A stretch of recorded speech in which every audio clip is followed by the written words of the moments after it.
Hi guys, welcome to cricket Venkatesh. India New Zealand మధ్య కొత్త సంవత్సరం జనవరి 11th నుంచి 3 మ్యాచ్ల ఓడిఐ సిరీస్ జరగబోతుంది. దీనికి టీంని బహుశా 4th జనవరి రోజున ప్రకటిస్తారు. ఈ టీంలో హార్దిక్ పాండ్యా, జస్ప్రీత్ బుమ్రా ఉండకపోవచ్చు అని చెప్తున్నారు. అది ఎక్స్పెక్టెడ్, ఎందుకంటే వాళ్ళని ఊరికే అలసపెట్టడంలో అర్థం లేదు. ఎందుకంటే T20 వరల్డ్ కప్ చాలా దగ్గరలో ఉంది. హార్డ్లీ 1.5 month ఏవే, 1.5 month కూడా లేదు, 40 daysలో ఉంది. ఈ టైంలో వాళ్ళకి వన్డేలు ఆడించాల్సిన అవసరం లేదు. T20 సిరీస్ ఎలాగో ఆడతారు, ఆ తర్వాత T20 సిరీస్ ఆడతారు కాబట్టి వాళ్ళు మ్యాచ్ ఫిట్గా ఉంటారు. ఆ సిరీస్ ఆడిస్తారు, దీంట్లో వాళ్ళకి రెస్ట్ ఇస్తారు. They have to be wrapped in cotton wool, ఎందుకంటే వాళ్ళిద్దరూ కొద్దిగా ఇంజరీ ప్రోన్గా ఉన్నారు. ఇద్దరు కూడా చాలా ఇంపార్టెంట్ మెంబర్స్ మనకి, కాబట్టి వాళ్ళిద్దరిని పక్కన పెడతారని వార్తలు వస్తున్నాయి. అది that is expected, no doubt. కానీ అన్ఎక్స్పెక్టెడ్ ఒకటి కూడా వచ్చింది. అదేంటంటే రిషబ్ పంత్ని డ్రాప్ చేయబోతున్నారు T20 వన్డే స్క్వాడ్ నుంచి అని చెప్పి. రిషబ్ పంత్ ఎందుకు డ్రాప్ చేస్తారు నాకు అర్థం కాలేదు. సరే, డ్రాప్ చేసినా పెద్ద నష్టమేం లేదు నాకు ఒక విధంగా ఆలోచిస్తే, ఎందుకంటే రిషబ్ పంత్ 11లో బ్రేక్ అయ్యే అవకాశాలు తక్కువ. బికాజ్ కేఎల్ రాహుల్ మనకి 2023 వన్డే వరల్డ్ కప్ అప్పటి నుంచి కూడా అతనే మనకి ఫస్ట్ చాయిస్ కీపర్గా ఉన్నాడు. మిడిల్ ఆర్డర్లో బ్యాటింగ్ కూడా బాగా చేస్తున్నాడు, కీపింగ్ బాగా చేస్తున్నాడు. సో అతను ఉండగా Rishabh Pant is only reserve keeper. So reserve కీపర్ని డ్రాప్ చేయడం విషయంలో ఈ వీడియో ఎందుకు చేస్తున్నాను నేను, దానికి ఒక కారణం ఉంది, అది మళ్ళీ చెప్తాను నేను. రిషబ్ పంత్ని డ్రాప్ చేయబోతున్నారు, రిషబ్ పంత్ ఉండకపోవచ్చు అని వార్త ఆల్రెడీ గుప్పుమంది. 2 రోజుల నుంచి చూస్తున్నాను నేను. రిషబ్ పంత్ గురించి ఎందుకు మాట్లాడుతున్నారబ్బా, నాకేం అర్థం కాలేదు. Why they are talking about Rishabh Pant unnecessarily. ఇప్పుడు రిషబ్ పంత్ ఉన్నా లేకపోయినా నష్టమే ఉంది, ఎలాగో అతను ఛాన్స్ ఇవ్వట్లేదు. కానీ చేయాల్సిన అవసరం ఏముంది ఇప్పుడు? When somebody is not playing in the 11 అంటే అతన్ని మీరు ఆల్రెడీ తీసుకున్నారు, స్క్వాడ్లో పెట్టారు, అతనికి అవకాశం లేదు. అదేదో ఒక చిన్న చిన్న వెస్ట్ వేసి కూర్చోబెడతారు, ఫ్లోరసెంట్ వెస్ట్ వేసి కూర్చోబెడతారు, డ్రింక్స్ అందిస్తారు, అది అందిస్తారు. ఇండియాకి మన క్యాప్టెన్ కూడా చేశారు టెస్ట్ మ్యాచ్లో, బట్ హీస్ గివింగ్ డ్రింక్స్. సరే, అది వేరే విషయం.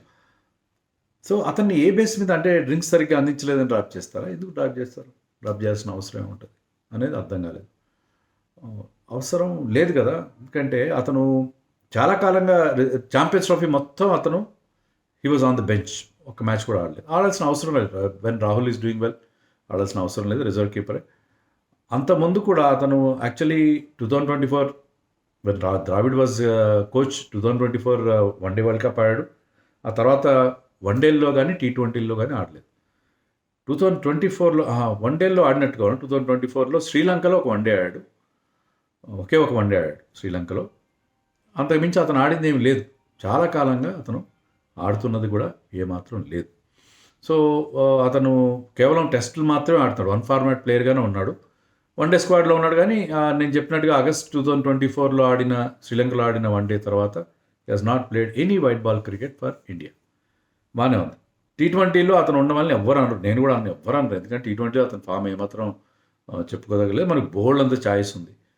వన్డేల్లో అతన్ని సరే మీరు ఆడించారు, పెట్టారు, రిజర్వ్ కీపర్గా పెట్టారు. సంజు శాంసన్ ఇతనికంటే రికార్డు బాగుంది, 50 యావరేజ్ ఉంది. లాస్ట్ టైం అతను వన్డే ఆడినప్పుడు సెంచరీ చేశాడు, అతను పక్కన పెట్టి, అది వేరే విషయం. దాన్ని ఇప్పుడు మనం మాట్లాడుకోవాల్సిన అవసరం లేదు, ఎందుకంటే అది వేరే టాపిక్. రిషబ్ పంత్ రికార్డ్ అంత బ్యాడ్గా ఏమి లేదు. వన్డేస్లో 33 యావరేజ్ ఉంది. 4 వన్డేల క్రితం అతను ఆడిన చివరి 4 వన్డేల క్రితం, వన్డేలలో 5 వన్డేల్లో ఒక సెంచరీ ఉంది. ఇంగ్లాండ్లో మాంచెస్టర్లో did commentary also for that match. Wonderful, అంటే ఫైటింగ్ నా ఇండియా మ్యాచ్ అల్టిమేట్గా ఓడిపోయింది, కానీ చివరిదాకా పోరాడాడు, ఇండియాని ఆల్మోస్ట్ గెలిపించినంత పని చేశాడు, 125తో చేశాడు. సో వన్డేల్లో అంత ఘోరంగా ఏం లేదు అతని రికార్డు. బట్ స్క్వాడ్లో ఉన్న ప్లేయర్ని ఎందుకు డ్రాప్ చేయాలి అనేది అర్థం కావట్లేదు. దానికి రీజన్ ఏం కనిపిస్తుందంటే, మనకి ఇషాన్ కిషన్ సూపర్ రూపర్ ఫామ్లో ఉన్నాడు. ఆల్రెడీ అతను T20 స్క్వాడ్లో కూడా ఉన్నాడు for the world cup. So Ishan Kishan, Mushtaq Ali T20 టోర్నమెంట్లో బ్రహ్మాండంగా ఆడాడు, 500 పైగా రన్స్ చేశాడు, 200 చేశాడు, టెరిఫిక్ స్ట్రైక్ రేట్ ఉంది. ప్లస్ దాంతోపాటు మీకు విజయ్ హజారేలో ఒక 35 బాల్లు 36 బాల్స్లో సెంచరీ చేశాడు. అది కూడా అక్కడ కూడా చాలా రెచ్చిపోయాడు. So is in the form of his life. So అతన్ని వన్డే స్కీమ్ ఆఫ్ థింగ్స్లో కూడా తీసుకొచ్చి వన్డేలో ఆడించి, T20లో ఆడించినా ఆడకపోయినా వన్డేలో కూడా ఆడించి అతన్ని వరల్డ్ కప్కి రెడీ చేయడం అనేది బహుశా కారణంగా అతను డ్రాప్ చేసే అవకాశం ఉంది. ఇంకోటి ఏంటంటే జురెల్ పేరు కూడా వినిపిస్తుంది. ధ్రువ్ జురెల్ ఇటీవల వన్డే స్కీమ్లో కూడా అతను వస్తున్నాడు. టెస్ట్ మ్యాచ్లో అన్నిట్లో అతను వస్తున్నాడు. జురెల్ విజయ్ హజారాలో సూపర్ డూపర్ ఫామ్లో యూపీకి ఆడుతూ 2 హాఫ్ సెంచరీలో ఒక సెంచరీ చేశాడు. ఒక సెంచరీ అయితే మొన్న అనుకుంటా 160 చేశాడు, 15 4లు 8 6లు కొట్టాడు, 158 ఎంతో స్ట్రైక్ రేట్ అవుతుంది. అంతకుముందు ఆడిన 2 ఇన్నింగ్స్లో హాఫ్ సెంచరీలు కూడా చాలా చాలా అగ్రెసివ్గా T20 లెవెల్లో ఆడాడు. అతను కూడా టెరిఫిక్ ఫామ్లో ఉన్నాడు. సో ఇద్దరిలో ఒకరిని పెట్టి రిషబ్ పంత్ని పక్కన పెట్టాలనేది ఇప్పుడు మనకు వినిపిస్తున్న వార్త. ఒకవేళ ఇషాన్ కిషన్ కాదు జురెల్ని తీసుకొస్తారు ఫామ్లో ఉన్న ప్లేయర్కి అవకాశం ఇచ్చినట్టుగా. రిషబ్ పంత్ ఫామ్ అంత గొప్పగా లేదు. అతను విజయ్ హజారా ఆడాడు కానీ 3 మ్యాచ్లో ఒక 70 చేశాడు, అది మ్యాచ్ గెలిపించాడు, క్యాప్టెన్ చేస్తున్నాడు ఢిల్లీకి. మిగతా 2 మ్యాచ్లో ఒక 21 ఒక సింగిల్ డిజిట్ స్కోర్ ఏదో ఉంది.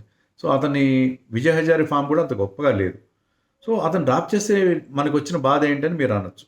అంటే నాకున్న బేసిక్ అబ్జెక్షన్ ఏంటంటే స్క్వాడ్లో ఉన్నాడు ఎందుకు డ్రాప్ చేస్తారు, కానీ అది కూడా కాదు. అసలు మెయిన్ కారణం ఏంటంటే ఇప్పుడు నేను చెప్పినట్టుగా 2-3 రోజులుగా నేను 3-4 వీడియోలు చూశాను హిందీలో ఇంగ్లీష్లో. వాళ్ళందరూ కూడా రిషబ్ పంత్కి గౌతమ్ గంభీర్కి మధ్య టర్మ్స్ సరిగ్గా లేవు, అందుకనే రిషబ్ పంత్ విక్టిమైజ్ అవుతున్నాడు అన్నట్టుగా వాళ్ళు మాట్లాడుతున్నారు. ఇది నాకు అర్థం కాలేదు. ఇది నాకు ఎందుకు అర్థం కాలేదంటే మన కోచ్కి ఎంతమందితో ప్రాబ్లమ్స్ ఉంటాయి. మీకు already is having problems with Virat Kohli, Rohit Sharma. దానికి కారణాలు ఉన్నాయి, క్లియర్ కారణాలు ఉన్నాయి. వాళ్ళిద్దరిని టెస్ట్ మ్యాచ్ అర్ధంతరంగా వెళ్ళిపోవడానికి ఇండైరెక్ట్గా అతను కారణం కావచ్చు, అతను కానీ అగర్కర్ కానీ. తర్వాత రోహిత్ శర్మ వన్డే క్యాప్టెన్సీ తప్పించడం కూడా ఆ విషయంలో కూడా డెఫినెట్గా ఇబ్బందులు ఉండొచ్చు. తర్వాత డ్రెస్సింగ్ రూమ్ లీక్స్ ఉన్నాయి. సర్ఫరాజ్ ఖాన్, అభిషేక్ నాయర్ లాంటి వాళ్ళు మన స్క్వాడ్ నుంచి సపోర్ట్ స్టాఫ్ నుంచి వెళ్ళిపోవడానికి కారణాలు కూడా ఆ లీక్స్ ఇవేవో అన్నీ కనిపించినాయి కదా. సో రకరకాలుగా మనకు అక్కడ అనిపించింది. అశ్విన్తో హీ హ్యాడ్ ఇష్యూస్. రిషబ్ పంత్తో కూడా అతనికి సమస్యలు ఉన్నాయన్నట్టుగా వాళ్ళు చాలా చెప్తున్నారు. ఎప్పటి నుంచి ఢిల్లీలో ఇద్దరు ఢిల్లీకి చెందిన వాళ్ళే నాకు తెలిసి. బహుశా వాళ్ళిద్దరూ తారక్ సిన్హా దగ్గర కోచింగ్ తీసుకున్నట్టున్నారు. సో ఒకే అకాడమీ నుంచి కూడా వచ్చారు వాళ్ళిద్దరు. సో వాళ్ళిద్దరూ ఢిల్లీకి చెందిన వాళ్ళు. కానీ ఢిల్లీ టీంలో ఉన్నప్పుడే అంటే చాలా జూనియర్ గౌతమ్కి రిషబ్ పంత్, కానీ అప్పటి నుంచి కూడా వాళ్ళిద్దరి మధ్య ఏదో పొసగలేదు. ఇద్దరి మధ్య కొన్ని విషయాల్లో క్లాష్ ఏర్పడిందని కూడా కొంతమంది చెప్తున్నారు. తర్వాత రీసెంట్గా ఇంగ్లాండ్ టూర్లో కూడా ఇద్దరి మధ్య సరైన రిలేషన్స్ లేవు. మన క్యాప్టెన్ కూడా చేశాడు అతను సౌత్ ఆఫ్రికా దగ్గర టెస్ట్ మ్యాచ్లో మనకు ఆ 408 రన్స్ ఎంత హ్యూమిలియేటింగ్ డిఫీట్లో హీ వాజ్ ది క్యాప్టెన్. అతను ఫస్ట్ టెస్ట్ క్యాప్టెన్. ఆ సిరీస్లో అతను బాగా ఆడలేదు. సౌత్ ఆఫ్రికాతో జరిగిన టెస్ట్లో అతను బాగా ఆడలేదు. ఇంగ్లాండ్లో బాగా ఆడాడు. ఇంగ్లాండ్ ఒకే సెట్లో 2 సెంచరీలు చేశాడు, 2-3 హాఫ్ సెంచరీలు చేశాడు, 500 పైగా రన్స్ చేశాడు. కొన్ని సిల్లీ షాట్స్ కొట్టుండొచ్చు ఆస్ట్రేలియా టూర్లో కావచ్చు, లేకపోతే రీసెంట్గా ఇంగ్లాండ్ టూర్లో కూడా. అది అతను దాన్ని జస్టిఫై చేయడానికి లేదు, కానీ మనం అది కోచ్కి కొంత ఇబ్బంది కలిగించి ఉండొచ్చు. కానీ అది కాదు, వాళ్ళిద్దరి మధ్య పర్సనల్ రిలేషన్స్ సరిగ్గా లేవు. డ్రెస్సింగ్ రూమ్లో వాళ్ళిద్దరి మధ్య ఒక మంచి వాతావరణం లేదని 2-3 సీనియర్ జర్నలిస్టులు అంటుంటే నేను విన్నాను. ఇది కొంచెం ఇబ్బంది కాదు. ఇప్పుడు అసలు ఈ సెలక్షన్ కానీ డ్రాప్ చేయడాలు కానీ అన్ని పర్సనల్ లైక్స్ అండ్ డిస్లైక్స్ ఆధారంగా జరగడం అనేది మనకు అర్థం కాని విషయం. ఇంకోటి ఏంటంటే అదే కొంతమంది ఆ వీడియోలోనే వాళ్ళు చెప్పడం ఏంటంటే ఈవెన్ టెస్ట్ టీంలో కూడా అతను ఉండకపోవచ్చు. మళ్ళీ ఇషాన్ కిషన్ను, ధ్రువ్ జురెల్ని ఎవరన్నా తీసుకొస్తారు. టెస్ట్లో కూడా మరి 2 టెస్టులు బాగా ఆడలేదు కదా. కానీ ఇటీవల కాలంలో గత 3-4 సంవత్సరాలుగా, అంటే 3-4 సంవత్సరాలు మనం 2021లో బోడగోస్కర్ ట్రోఫీ మనం గెలిచినప్పుడు ఆస్ట్రేలియాలో, అప్పటి నుంచి కూడా Rishabh Pant has been doing extremely well in test cricket. Rishabh Pant, Rohit Sharma మాత్రమే బాగా ఆడుతున్నారు మనకి ఈ పీరియడ్లో. WTC సైకిల్లో చూసినా కూడా మరి అలాంటి ప్లేయర్ని టెస్ట్ టీం నుంచి కూడా తీసేస్తారా? నీకు టెస్ట్ టీం చాలా దూరం ఉంది. సో అలాంటి కొన్ని చాలా అనిపిస్తున్నాయి. ఇది నాకు అర్థం కాలేదు. అసలు ఎందుకు కోచ్కిని ప్లేయర్స్కి పడకపోవడం ఏంటి? గతంలో అంటే ఇప్పుడు ఇషాన్ కిషన్ని ఆ మధ్య డ్రాప్ చేశారు మన రాహుల్ ద్రావిడ్ కోచ్గా ఉన్నప్పుడే. ఎందుకంటే ఇషాన్ కిషన్ సడన్గా హెల్త్ బాగాలేదని చెప్పి వెళ్ళిపోయి ధోనితో పార్టీ అటెండ్ అయ్యి తర్వాత డొమెస్టిక్ ఆడకుండా వెళ్ళి హార్దిక్ పాండ్యాతో కలిసి ముంబై ఇండియన్స్ టీంతో కలిసి ప్రాక్టీస్ చేయడం, ఇలాంటివి కొన్ని ఏదో కొంచెం డెఫయన్స్, ధిక్కారం, బోర్డు డెసిషన్స్కి ఒక ధిక్కారం ప్రకటించారు. దాంతో సెంట్రల్ కాంట్రాక్ట్ పోయింది, టీం నుంచి దూరం పెట్టారు. రాహుల్ ద్రావిడ్కి అతనికి కొంచెం ఒక చిన్న క్లాష్ లాంటిది వచ్చినట్టుగా మనకి అప్పుడు తెలిసింది. అలా ఒకరిద్దరు players because of their actions ఇబ్బందులు ఉండొచ్చు. కానీ మన కరెంట్ కోచ్కి చాలామంది ప్లేయర్స్తో ఇబ్బందులు ఎదురవడం ఏంటబ్బా నాకు అర్థం కావట్లేదు. అందులో ముఖ్యమైన ప్లేయర్స్, క్యాప్టెన్సీ చేస్తున్న ప్లేయర్స్‌కి, సీనియర్ ప్లేయర్స్‌తో ఇబ్బందులు ఎదురవ్వడం ఏంటి? కోచ్ అందరినీ కలుపుకొని పోవాలి గదా! ఏంటిది నాకు అర్థం కావట్లేదు. అంటే I don't know whether what they said was right are not. But Gambhir అతన్ని తప్పించాలనే ఉద్దేశంతో ఉన్నాడు. స్క్వాడ్‌లో అతనికి అవకాశం కూడా ఇవ్వలేదు అనేది కూడా వాళ్ళు హైలైట్ చేస్తున్నారు. ఎందుకంటే మనం సౌత్ ఆఫ్రికాతో జరిగిన సిరీస్‌లో శ్రేయస్ అయ్యర్ లేడు, హార్దిక్ పాండ్యా లేడు. దాంతో రిషబ్ పంత్‌కి యాజ్ ఎ స్పెషలిస్ట్ బ్యాటర్‌గానో లేకపోతే అప్పుడు మనకి కేఎల్ రాహుల్ కూడా చెప్పాడు. ఏంటంటే రిషబ్ పంత్ కనుక 11లోకి వస్తే కీపింగ్ చేస్తాడు, నేను బ్యాటర్‌గా ఆడతానని చెప్పాడు. కానీ అతను ఆ సిరీస్‌లో అతనికి అవకాశం రాలేదు.